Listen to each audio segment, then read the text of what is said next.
Brexit, crise des réfugiés, est-ce que la France et l'Allemagne seront en mesure de répondre à ces défis dans une année qui s'annonce chargée au niveau politique?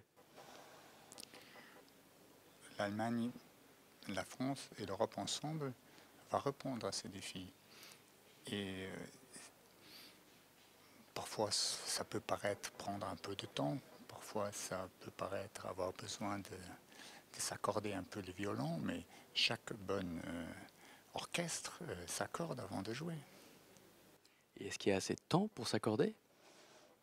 Si vous vous accordez pas, votre performance va être mauvaise. François Hollande et Angela Merkel, que vous connaissez bien, travaillent ensemble depuis maintenant 4 ans et demi.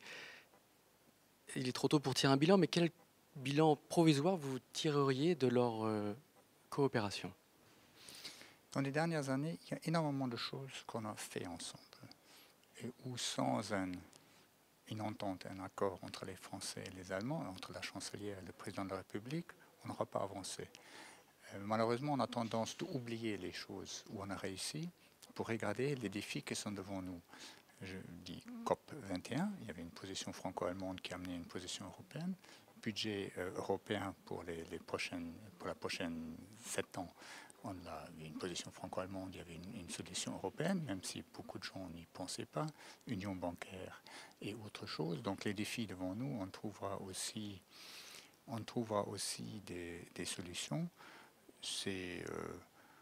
Encore une fois, c'est pas toujours aisé, mais il faut comprendre qu'entre la France et l'Allemagne, la vision des choses, au début, peut paraître différente, mais l'Allemagne et la France sont souvent très vite d'accord sur l'objectif, mais travaillent sur les méthodes et les mesures pour y répondre, parce qu'ils ont dans leur propre système, dans leurs propres habitudes, dans leur propre culture, des réactions ou des attitudes différentes. Donc on se accorde sur le moyen d'atteindre les objectifs qui sont très souvent partagés. Dernière question, qu'est-ce qui manque? Effectivement, si on est d'accord pour dire qu'il y a des résultats qui sont tangibles, comment vous expliquez que l'image de la relation franco-allemande soit un peu ternie, notamment en France, et qu'est-ce qu'il faut faire pour améliorer cette image selon vous? Obtenir des résultats concrets. Il n'y a que par des résultats pratiques dont les gens se rendent compte que l'Europe contribue à résoudre leurs problèmes, que l'adhésion à l'Europe va grandir. Et on le voit, il y a un énorme travail par une fait entre les ministres de l'Intérieur pour la question des frontières extérieures, de l'amélioration de ces questions, et ça commence à porter des fruits.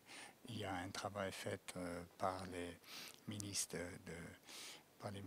des Affaires étrangères dans un certain nombre de crises. Bon, les crises, c'est pas nous tout seuls, mais ils y veillent ensemble. On a vu maintenant les deux ministres de la Défense faire des propositions concrètes, comment on peut améliorer la coopération en matière de défense européenne.